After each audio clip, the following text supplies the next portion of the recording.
Hello, friends. I am Chevee. Welcome to my shed. How are you today? How's life in your world? How's things where you are? I hope it's fantastic. Everything here is great.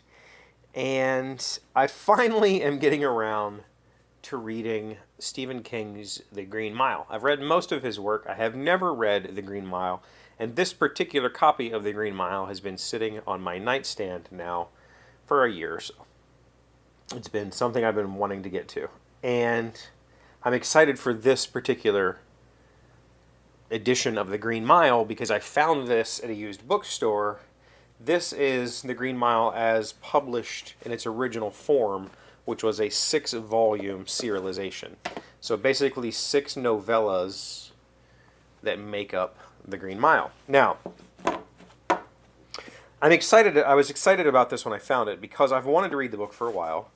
And I knew that it was serialized, and I was wanting to read it in that fashion, instead of just not really understanding or reading through a book that was written as a book. This is the originally published format, and I'm interested in that because number one, I do like serialization, and I don't know of a lot of mainstream authors that have written serialized works.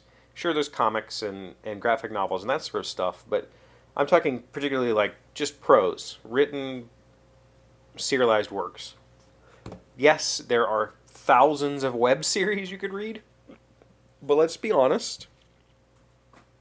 It takes a certain type of reader to appreciate a written web series, right? Like, there are a few that stand out of the crowd, but a lot of them are just mediocre at best and require a little bit of leniency on the part of the reader.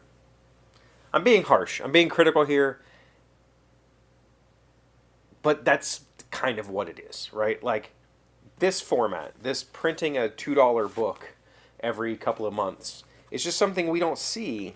And I wanted to take this in that way because I've been considering the story that I'm currently working on is going to be a fairly big book, I think, in my head at least. There's a lot going on, and I've thought about releasing it in a chapter-by-chapter format, or a chapbook format, which is what Stephen King alludes to in this. The thing is, I wanted to know, how does Stephen King handle serialization? How does a mainstream author handle serialization? Because there's a certain art to where do you leave the breakpoints for the reader? Where do you leave the, at what point do the main plot points enter these little booklets? And where are the cliffhangers, because you'd have to have them? Like, how is it broken down?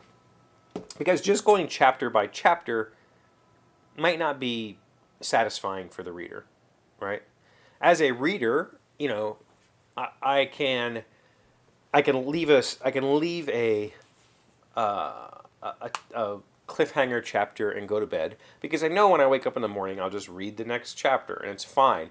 But if you're saying that you're going to read this and then the next one might not be out for a couple of months, that's a little different story, right? Stephen King alludes in the front of this that he did not know the ending of this story prior to the publication of the first book. So when you read the foreword in the first book, he basically says, I haven't written them all yet. I'm in the process of discovering this story the same as you are. And so I'm just curious to know how he would handle that. Because what I have found, when I wrote the book I wrote in 2020, which is terrible, by the way, I did it the NaNoWriMo way, which was to just write and never go back to it. Go back, or never edit. Go back and edit after it's all written. And what I discovered was I came away from that experience with this mess of tangled ideas and thoughts that were going to take me more effort to untangle than it would be to just write it again. Like, start over fresh. This time, this book that I'm currently working on, this story, it's not a book. Maybe it will be. I don't know. This story that I'm working on, I wrote a chapter. I started the second chapter, and then I went back and re-edited the first chapter. And that is much more in line with the way that I've written in the past. That's much more in line with the way I write code. I edit as I go because I know, oh, that wasn't right. And I'll go fix it now because if it becomes this insurmountable task later to try to untangle all the things I forgot about, I'll never do it. I'll just let it go.